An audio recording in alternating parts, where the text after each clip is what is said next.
Sir, पड़ोसी बता रहे हैं कि उन्होंने कई दिनों से अनन्या को यहाँ नहीं देखा। कुछ ना कुछ गड़बड़ जरूर कर रही है लड़की। अमित ने जो एड्रेस दिया था पुराना, वहां से भी गायब है।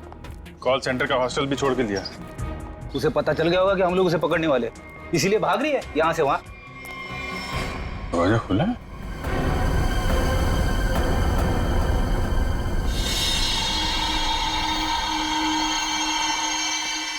पूरा सामान बिखरा पड़ा है। यहाँ तो हाथापाई हुई है लगता है। चेक कर लो जरा घर को।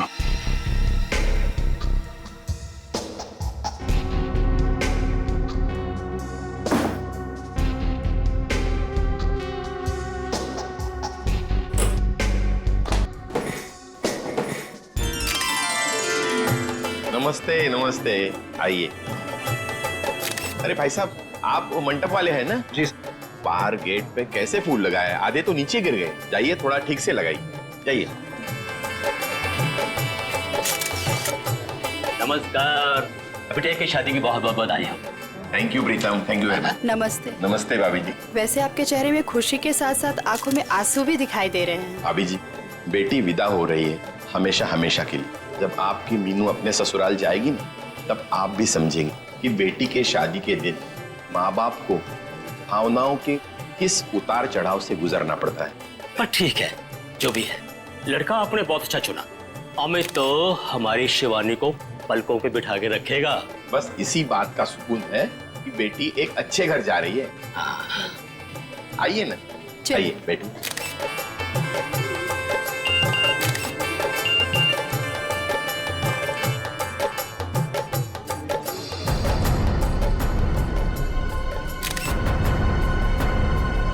ठीक है।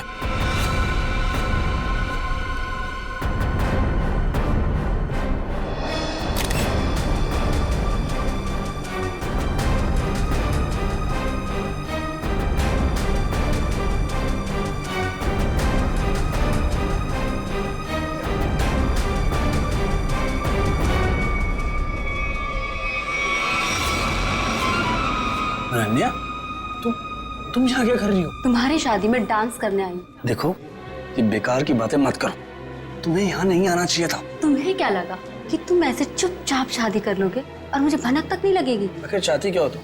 मैं सिर्फ ये चाहती हूँ कि तुमने जो वादा किया था मुझसे वो निभाओ।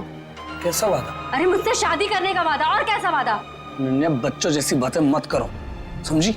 हूँ मैं बच्ची और अपने प्यार को किसी और का होते हुए नहीं देख सकती। तुम्हें ये शादी रुकवानी ही पड़ेगी। बच्चों का खेल नहीं हो रहा है यहाँ। अरे वही तो मैं कह रही हूँ, ये कोई मजाक नहीं है। ये मेरी और तुम्हारी जिंदगी का सवाल है। अच्छा, और शिवानी, उसका क्या? अरे उसे और कोई लड़का मिल जाएगा। तुम दुनिया के आखिरी लड़के हो क्या? बस, बहुत सुननी मैंने तुम्हारी। अब जाओ, जाकर अपने इस दिमाग का इलाज करवाओ। और एक बात ध्यान से सुन लो मेरी, ये शादी तो अब नहीं रुकेगी, होकर ही रहेगी ये शादी। तुम्हारा आखिरी फैसला है ये? मेरा हर फैसला आखिरी ही होता है। ठीक है, तुम्हें ये शादी बहुत भारी पड़ेगी, याद रखना। धमकी दे रहे हो तुम मुझे? धमकी ही समझ लो। अमित बेटा, मुहूर्त का समय निकला जा रहा है। पंडित जी बुला रहे हैं तुम्हें, आओ जल्दी आओ। जी, मैं बस अभी आया। आप चलिए, मैं आता हूँ। एक बार और सोच लो, बहुत बुरा अंजाम होगा इसका।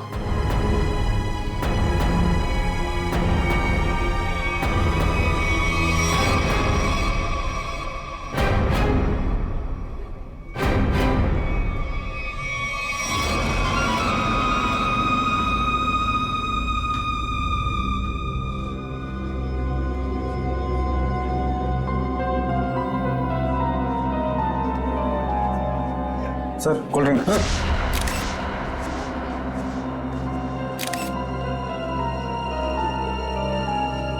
बहुत बुरा अंजाम होगा इसका।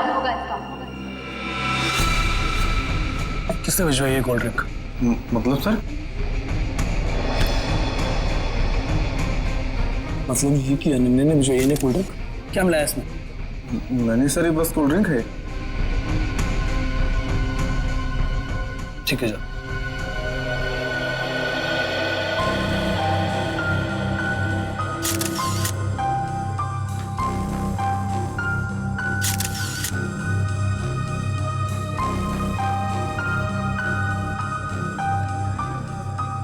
एक बार और सोच लो, बहुत बुरा अंजाम होगा इसका।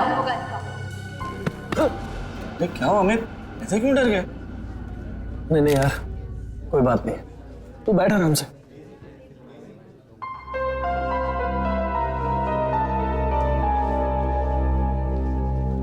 क्या बात है बेटा? कुछ खोए खोए से लग रहे हो। सब ठीक तो है ना? जी सब ठीक है। ठीक है बेटा। पंडित जी आप शुरू कीजिए। सर्वमंगल मांगल्ये शिवे सर्वार्थ साधिके शरणे त्र्यंबके गौरी नारायणी नमस्ते।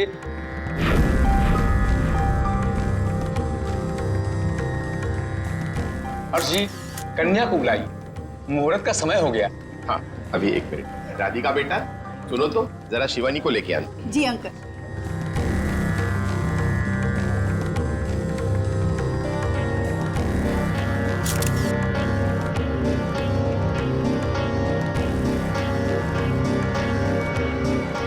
अंकल, शिवानी अपने कमरे में नहीं है। क्या? अरे यहीं कहीं होगी। तुमने उसे कॉल किया था? हाँ किया था, पर उसका नंबर भी नहीं लग रहा और वो किसी कमरे में भी नहीं है। इस तरह शिवानी शादी के दिन कहाँ जा सकती है? अरे भाभी जी आप चिंता मत कीजिए, यहीं कहीं होगी, अभी मिल जाएगी। अरे ये चीख कैसी? चलो चलो चलो।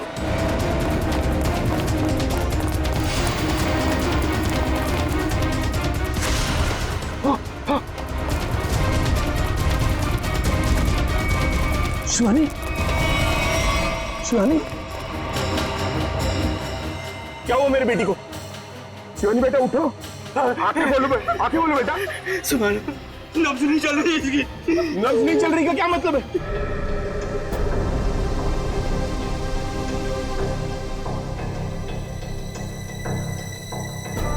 अभिजीत ये देखो, इस पत्थर पे खून लगा है, लगता है इसी पत्थर से इसके सर पे वार किया गया।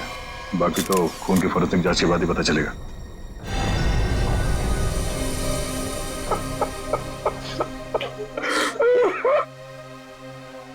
कोई घर वाला ही होगा, बाहर वाला होता तो नजर आ जाता। आप लोगों में कौन है जिसने शिवानी को आखिरी बार देखा था? सर, हम दोनों ही सुबह से उसके साथ में थे। वो एक कमरे में तैयार हो रही थी, उसे घुटन महसूस हो रही थी, तो उसने हमसे कहा कि वो बाहर खुली हवा में जाके आती है। पर वो गई और आई ही नहीं वापस।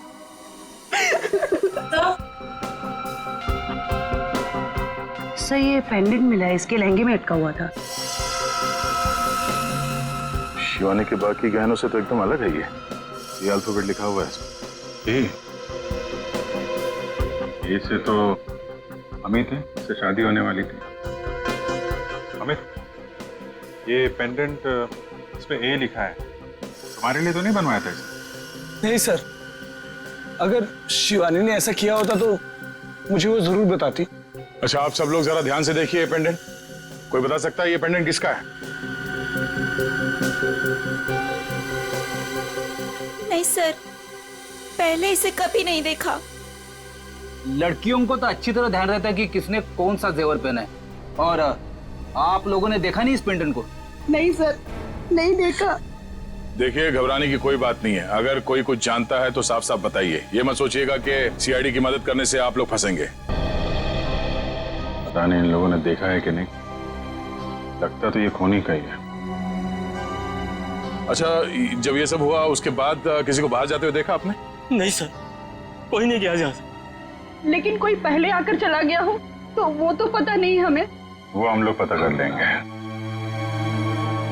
उन्होंने अपनी मौजूदगी का कोई ना कोई सुराग तो जरूर छोड़ा होगा, और उस तक पहुंचने की पहली कड़ी है ये पेंडेंट।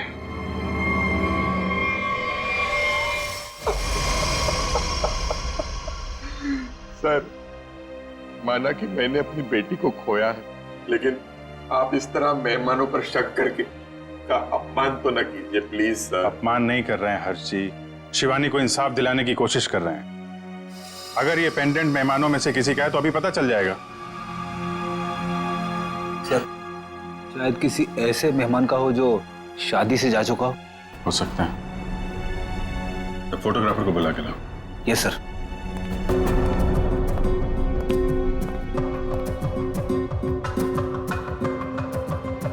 आइए। सर, ये जतिन है, शादी के फोटोग्राफर। जतिन, मुझे शादी की सारी फोटोग्राफ देखनी, एक एक फोटोग्राफ। मगर वो तो 500 से भी ज्यादा है सर। 500 हो या 5000, सब देखनी है। दिखाओ। Okay sir.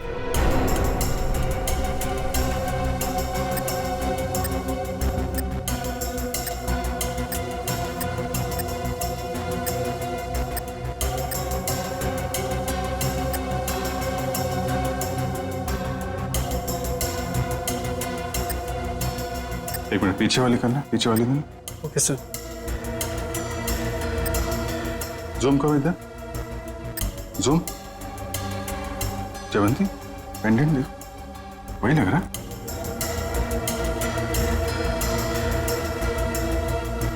हाँ सर, ये तो वही पेंडेंट है। अच्छा, तो ये है वो लड़की। एक्सक्यूज मी, आप लोग पहचानते हैं इस लड़की को?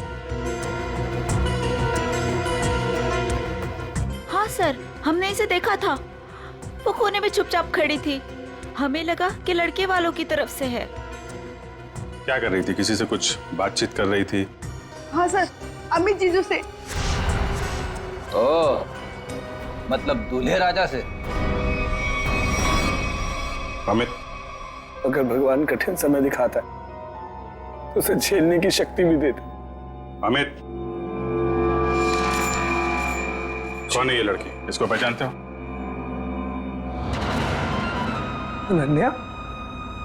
अनन्या ने मारा मेरी शिवानी को। कौन है ये? सर, ये मेरी गर्लफ्रेंड थी, लेकिन 3 महीने पहले हमारा रिश्ता टूट गया था। ओह, शादी पे आपने बुलाया था इसे? नहीं सर, मैंने तो बताया भी नहीं था कि मैं शादी कर रहा हूँ। अचानक शादी में कैसे आ गई और मुझे धमकी देने लगी। वक्त नहीं हो रहा है यहाँ। अरे वही तो मैं कह रही हूँ, ये मेरी और तुम्हारी जिंदगी का सवाल है। बस तुम्हें ये शादी बहुत भारी पड़ेगी। एक बार और सोच लो अमित, बहुत बुरा अंजाम होगा इसका। इतनी बड़ी धमकी दी अनन्या ने, और ऊपर से उसका पेंडेंट भी शिवानी के कपड़ों में मिला है। सर, इस सब से तो ऐसा ही लग रहा है कि अनन्या ने गुस्से में आकर शिवानी को मार डाला। लग तो यही रहा है। आप जरा अनन्या का फोन नंबर और एड्रेस दीजिए। सर, नंबर तो है मेरे पास, लेकिन अनन्या घर बदलने वाली थी और उस घर का एड्रेस नहीं है मेरे पास। कोई बात नहीं, फोन नंबर दीजिए।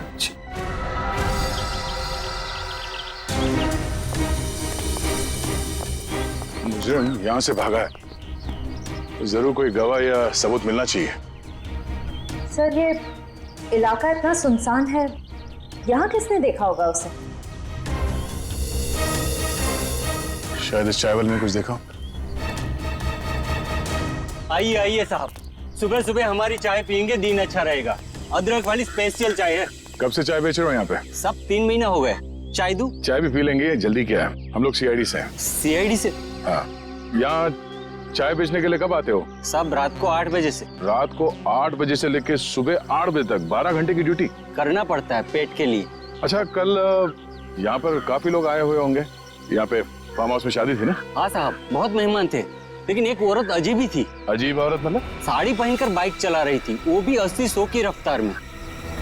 साड़ी पहन के बाइक चला रही? हाँ साहब, लेकिन उनकी हरकतें है ना आदमियों जैसी थी, तो देखकर मैं तो दंग ही रह गया।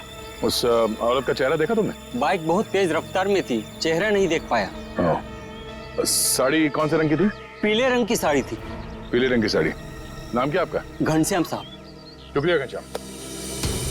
सर, इसका मतलब मुजरिम एक आदमी था जो औरत के भेस में जुर्म करने आया था। मुझे पूरा यकीन है वो आदमी ही था। आगे देखते हैं, क्या कुछ और पता चल जाए उसके बारे में।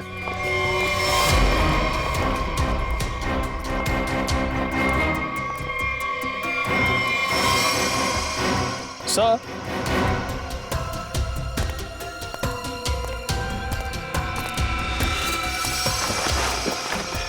सर ये देखिए साड़ी। लगता है ये वही पीली साड़ी है जिसके बारे में कुछ चाय वाले ने हमें बताया। सर, शायद ये वही बेरूपिया मुजरिम है जो अलग अलग भेस बदल कर शादियों में घुसता है और लूटपाट को अंजाम दे रहा है। हो सकता है। सर, अब तक तो ये मुजरिम सिर्फ चोरी करता है, कभी किसी का खून नहीं किया। फिर शिवानी? सर, शायद शिवानी ने इसको देख लिया और शोर मचाने की कोशिश की। पकड़े जाने के डर से उसने शिवानी को मार दिया। लगता तो कुछ ऐसे ही है। चलो देखते हैं घर में कोई सामान चोरी हुआ है या नहीं। हाँ अभिजीत।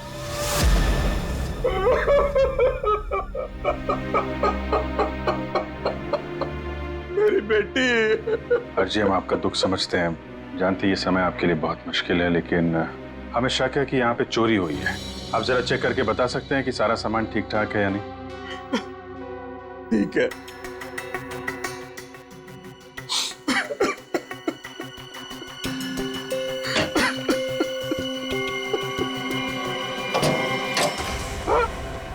ये क्या? हाँ? सर ये देखिए, सारे पैसे, सारे गहने चोरी हो गए। ये देखिए सर, सब कुछ चोरी हो गया। सर, ये लोग तोड़ा नहीं गया है, बल्कि बहुत ही सफाई से खोला गया है। मतलब चोर नौसिखिया नहीं है, कोई शातिर है। सर, अगर उसे पैसे और गहने चाहिए थे तो ले जाता। मेरी बेटी को मारने की क्या जरूरत थी? हर्ष जी, आपको किसी पे कोई शक है? किसी से कोई दुश्मनी? क्या लगता है क्यों मारा होगा किसी ने? नहीं, मुझे नहीं लगता मेरा ऐसा कोई दुश्मन होगा जो मेरा इतना बुरा चाहेगा। मुझे तो लगता है ये उस बहरूपिये का ही काम है जिसकी साड़ी दया को मिली थी झाड़े में। अनन्या भी तो हो सकती है सर, वो भी तो गायब है। पता चल जाएगा फ्रेडी, अनन्या का काम है या उस बहरूपिये का, या दोनों ने मिलके किया है। बहरूपिये मुजरिम ने अब तक 5 शादियों में लूटपाट की है, अलग अलग भेष बदल के।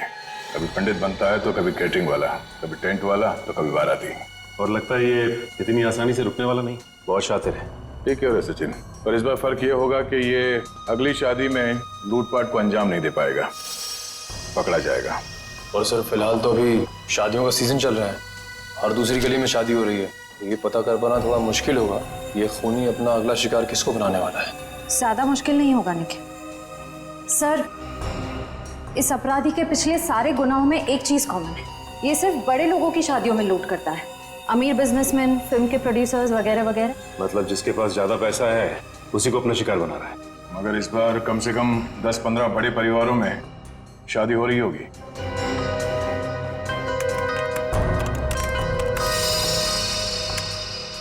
इस सब में एक बात कॉमन है, उसने पहला जुर्म किया यहाँ सांगानेर के पास, दूसरा भिवंडी के पास, तीसरा शिकाराबाद में, चौथा जुबेर नगर में और 5वां ट्रांसपोर्ट नगर में। ये सारे इलाके तो शहर से थोड़े बाहर की तरफ है। एग्जैक्टली फ्रेडी, सबसे पहले हमें पता करना होगा ऐसी कितनी शादियां हैं रईसों की जो शहर के बाहरी इलाकों में होने वाली है।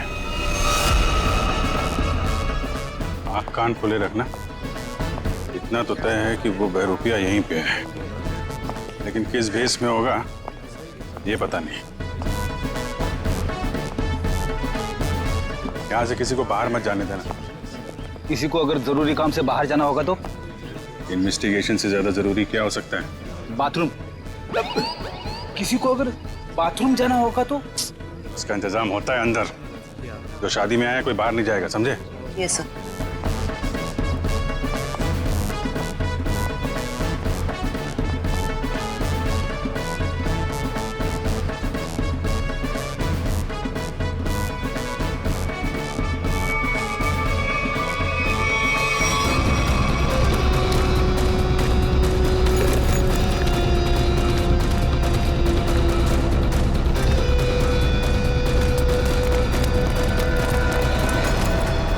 सर, हाथ आते आते रह गया।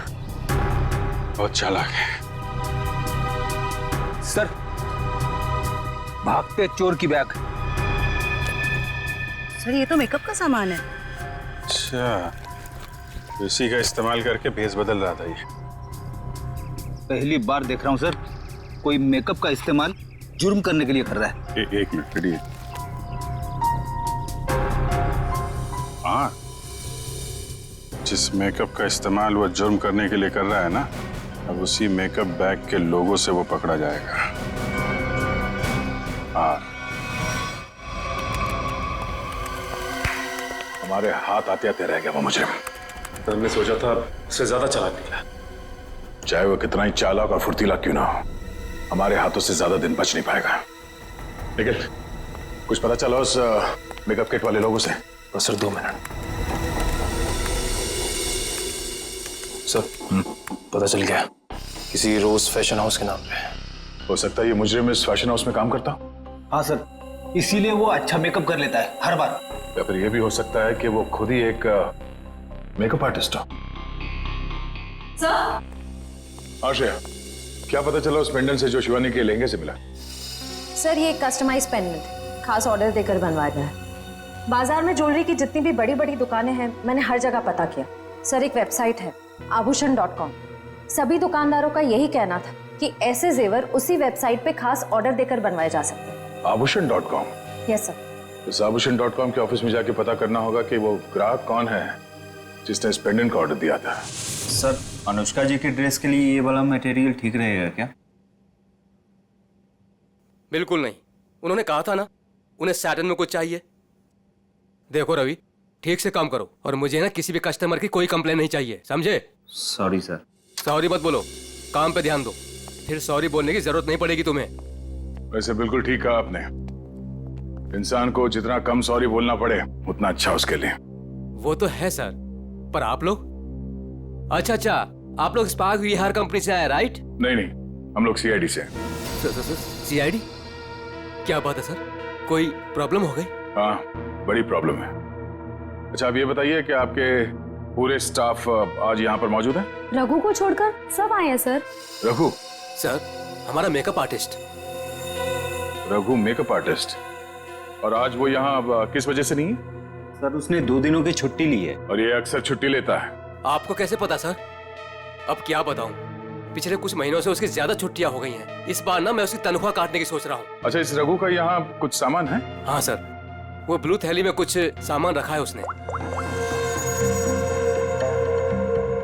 सर ये टेबल के नीचे। किसे फोन कर रही हैं? मैम रघु को। कोई जरूरत नहीं, जब तक हम ना कहें उसे कोई कुछ नहीं बताएगा। Sorry ma'am. ये सामान है उसका? हाँ सर यही है।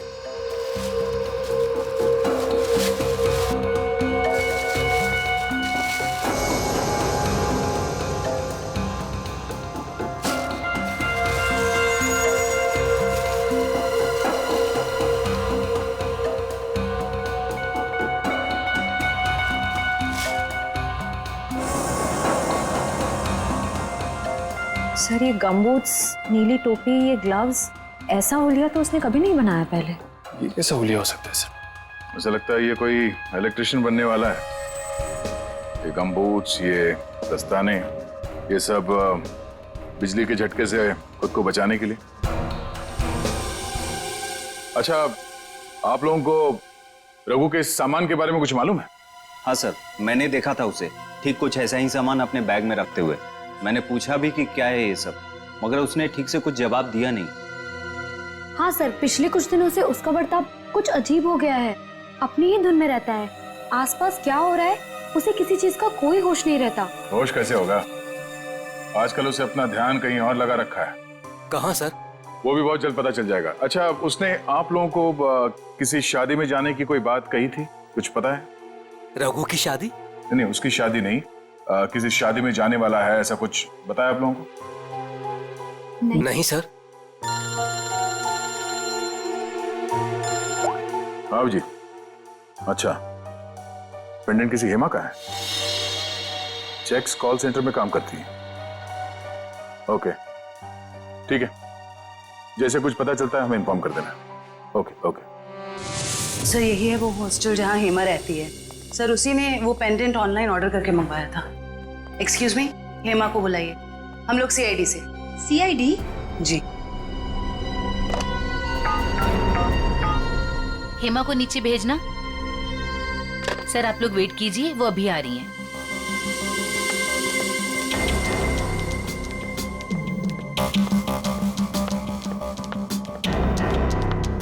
हेमा? जी मैं ही हूँ हेमा, पर आप लोग? मैं जयवंती। मैं फ्रेडी।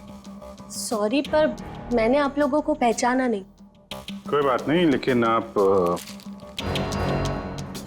इसको तो पहचानती हैं? अरे ये पेंडेंट, ये कहाँ से मिला आपको? वहीं से जहां से आप इसे छोड़ के आई थी, लाश के पास। लाश? किसकी लाश? और ये क्या मजाक है? कोई मजाक वजाक नहीं है, तुमसे पूछताछ करने आए हैं, सीआईडी से हैं हम। सीआईडी? शिवानी का खून क्यों किया? नहीं सर, मैंने किसी शिवानी का खून नहीं किया, और ये पेंडेंट भी मेरा नहीं है। ये तो मैंने अपनी रूममेट अनन्या के लिए लिया था। हाँ। अनन्या? अनन्या तुम्हारी रूममेट है नहीं सर, थी। मतलब उससे 3 महीने पहले ही कॉल सेंटर की जॉब छोड़ दी और यहाँ से भी चली गई। अचानक जॉब छोड़ने की कोई वजह? सर उसने वजह तो नहीं बताई, बस इतना कहा कि अब मुझे जॉब करने की जरूरत नहीं। हाँ हाँ, जरूरत क्यों होगी? लाखों करोड़ों के जेवर जो आ रहे हैं उसके पास, अलग अलग शादियों से। सर ये रघु और अनन्या आपस में जरूर मिले हुए हैं। लाखों करोड़ों के जेवर? वो आप छोड़िए, ये बताइए कि अनन्या के मुंह से कभी किसी रघु का नाम सुना था? रघु? जी नहीं। अभी कहाँ रहती, कुछ मालूम है आपको? हाँ सर, मैं एक बार उसके घर गई थी, श्यामनगर। श्यामनगर? सर पड़ोसी बता रहे हैं कि उन्होंने कई दिनों से अनन्या को यहाँ नहीं देखा। कुछ ना कुछ गड़बड़ जरूर कर रही है लड़की। अमित ने जो एड्रेस दिया था पुराना, वहां से भी गायब। कॉल सेंटर का हॉस्टल भी छोड़ के दिया। उसे पता चल गया होगा कि हम लोग उसे पकड़ने वाले, इसीलिए भाग रही है यहाँ से वहां। दरवाजा खुला है?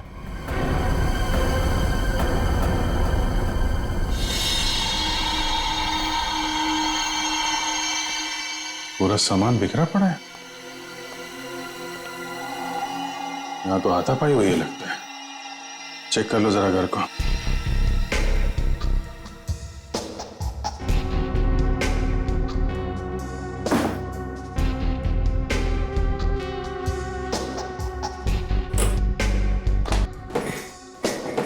सर कहीं अनन्या की लाश को क्या पता अनन्या है या कोई और है, लाश है कि भी नहीं। जिंदा आदमी को भी तो घसीट सकते हैं ना।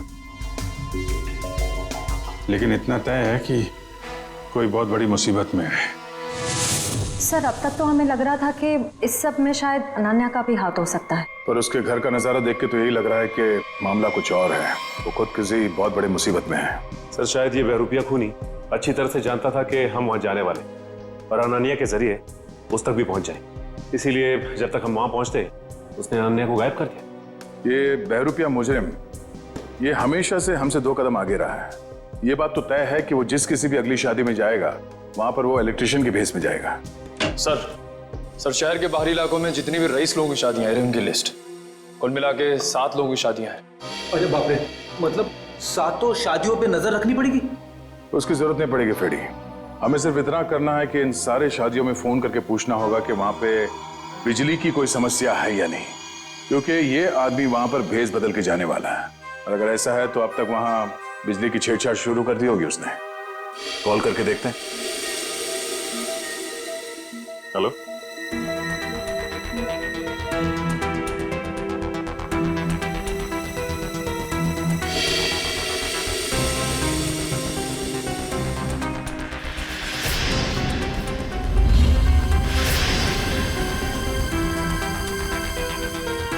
क्या आपके यहाँ पे बिजली की दिक्कत हो रही है? हाँ हाँ। तो आपने किसी इलेक्ट्रिशियन को बुलाया अपने शादी में? बुलाया है? अच्छा, नहीं नहीं नहीं, वो बात नहीं है। ऐसे प्रॉब्लम वाली कोई बात नहीं है। वो क्या, हम लोग इलेक्ट्रिसिटी डिपार्टमेंट से है ना, तो ये तो हमारी जिम्मेदारी है कि हम हर चीज का ख्याल रखें, ये देखें कि आपके यहाँ पे बिजली ठीक से आ रही है या नहीं। अब वैसे भी ये शादियों का सीजन है। जी हाँ, ओके ओके, थैंक यू। शादी मुबारक हो। या मतलब पनवेल वाली शादी में जा रहा है इलेक्ट्रिशियन बन के? जा तो रहा है, वहां से वापस नहीं आएगा। इसके लिए जेल में मंडप सजाओ।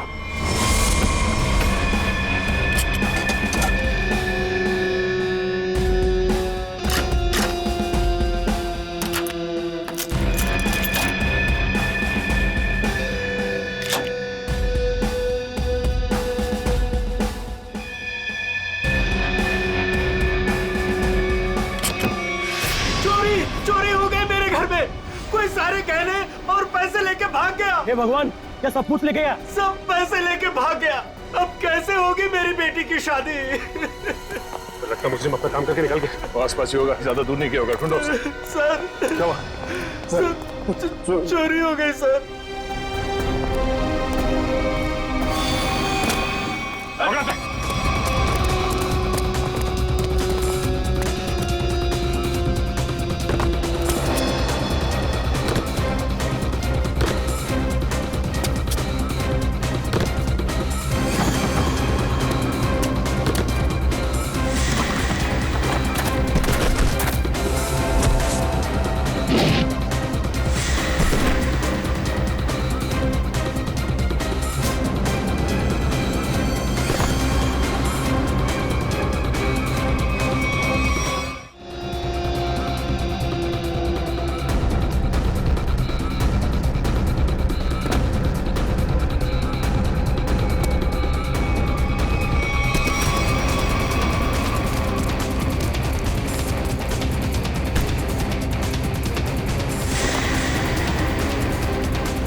हम लोग इलेक्ट्रिशियन नहीं है, मगर झटका बहुत तगड़ा मारते हैं हम।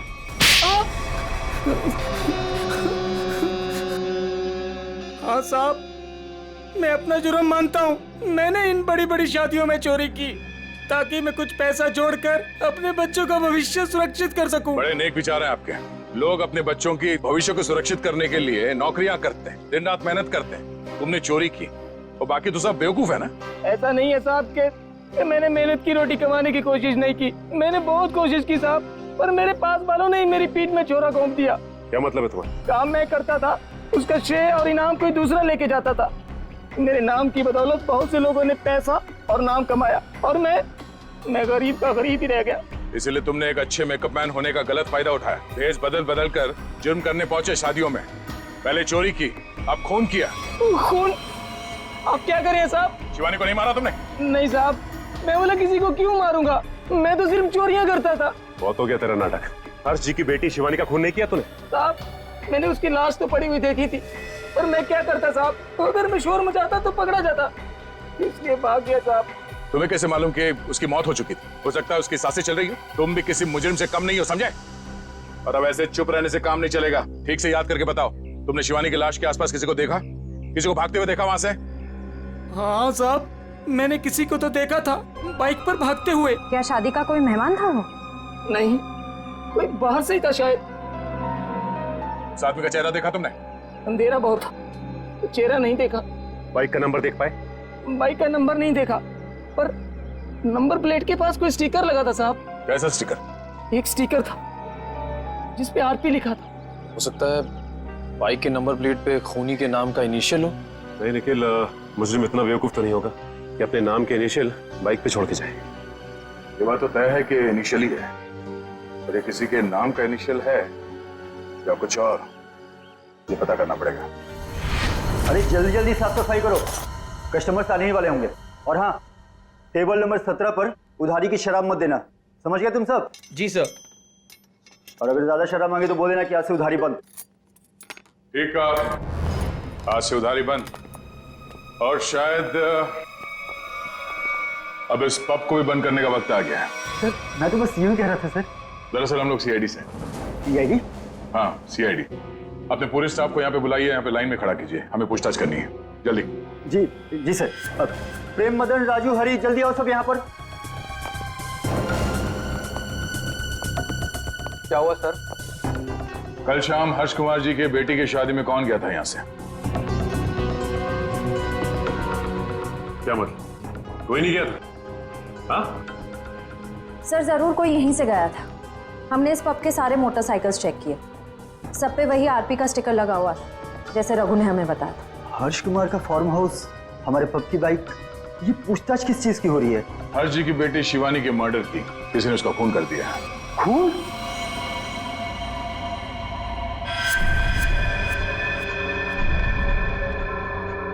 क्या हुआ?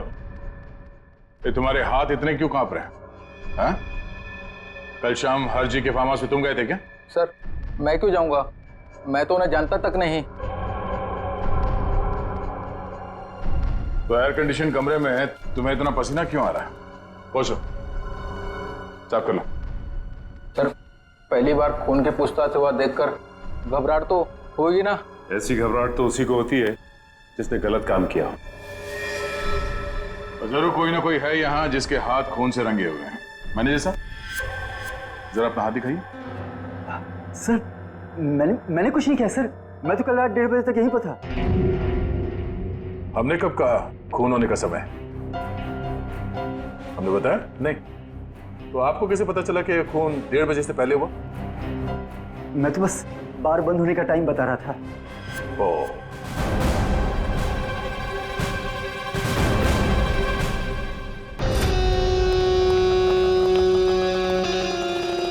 बच गया यार। अगर सीआईडी वालों को पता चल जाता वो तो मेरी चटनी ही बना देते। भाई साहब एक कॉल करना है। कर लो। हेलो हेलो, हाँ पप्पू बोल रहा हूँ। नहीं मैं पीसीओ से बोल रहा हूँ। मेरी बात ध्यान से सुनो। सीआईडी वाले मेरे पब पहुँच गए। हाँ यार, कहाँ फंसा दिया। नहीं मैं अब 1 मिनट भी इस शहर में नहीं रुकूंगा। मेरा बचा हुआ पैसा मुझे वापस दो। मैं आज के आज मेरे गांव जा रहा हूँ अगली ट्रेन पकड़कर। हाँ ठीक है, ओके। वैसे गांव जाने का आइडिया बहुत अच्छा है, शुद्ध हवा और नदी में डुबकी मार के नहाना। पर अफसोस ये सब तुम्हारे किस्मत पे नहीं है। तुम्हारे किस्मत पे है जेल की काल कोठरी और फांसी का फंदा। हाँ मैं नहीं मारा शिवानी को। 5 लाख रुपए बहुत बड़ी रकम होती है साहब। मेरा ईमान डगमगा गया। किसने दिए थे तुम्हें 5 लाख रुपए? वो उसने किसने? मैं तुझे छोड़ूंगी नहीं। तूने मेरी जिंदगी नरक बना दी है। अब मैं तेरी जिंदगी को नरक बना दूंगी। सबको जाकर बता दूंगी कि शिवानी का खून तूने किया है। अफसोस अनन्या, अफसोस। तुम्हारी ये आखिरी इच्छा अधूरी ही रह जाएगी, क्योंकि यहाँ से तुम जिंदा वापस नहीं जाओगी। छोड़ो मुझे, जाने दो मुझे यहाँ से। बहुत पछताओगे तुम। हाँ ठीक है, पछता लेंगे। और डार्लिंग, तुम्हारे जाने के बाद तुम्हारी याद में आंसू भी बहा लेंगे। अब वक्त आ गया है तुम्हें ऊपर पहुंचाने का। ऊपर तो हम पहुंचाते हैं मुजरिमों को।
शिवानी को मैंने ही मारा।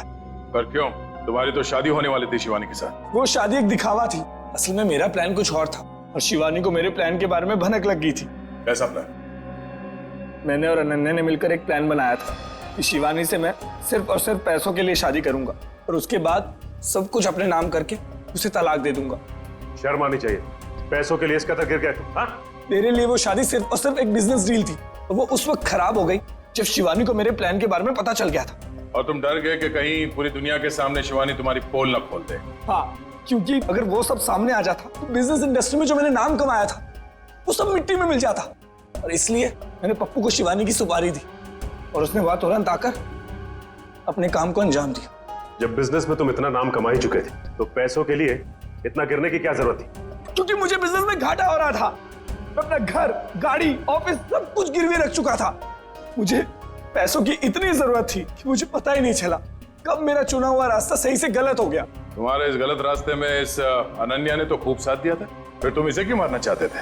क्योंकि सर दिन रात इसके दिमाग में सिर्फ एक ही चीज चलती है, मुझसे शादी करना। उस दिन शादी में भी आकर इसने मुझे धमकी दी थी कि अगर मैंने शादी कैंसिल नहीं की तो इससे बुरा कोई नहीं होगा। तुम्हारा वो पेंडेंट शादी के दिन शिवानी के लहंगे पे कैसे पहुंचा? बाहर जाते वक्त मैं उससे टकरा गई थी, तो शायद संयोग से। इसका मतलब है तुम नहीं जानती थी कि ये अमित शिवानी को मारने वाला है? सर मैंने कहा ना आपसे कि इसके दिमाग में सिर्फ एक ही चीज चलती है। ये आज भी मुझसे यही कह रही थी कि अगर मैंने इससे शादी नहीं की तो ये सबको जाकर बता देगी कि शिवानी का खून मैंने किया है। गलतफहमी थी कि तुम मुझसे प्यार करते हो, लेकिन आज वो गलतफहमी दूर हो गई है। उम्मीद है तुम्हारी और भी कहीं गलतफहमियां दूर हो गई होगी कि जुर्म के रास्ते पे चल के कभी किसी के सपने साकार नहीं होते। तुम्हारा फैसला तो अदालत करेगी, पर तुम्हें तो शायद फांसी ही होगी।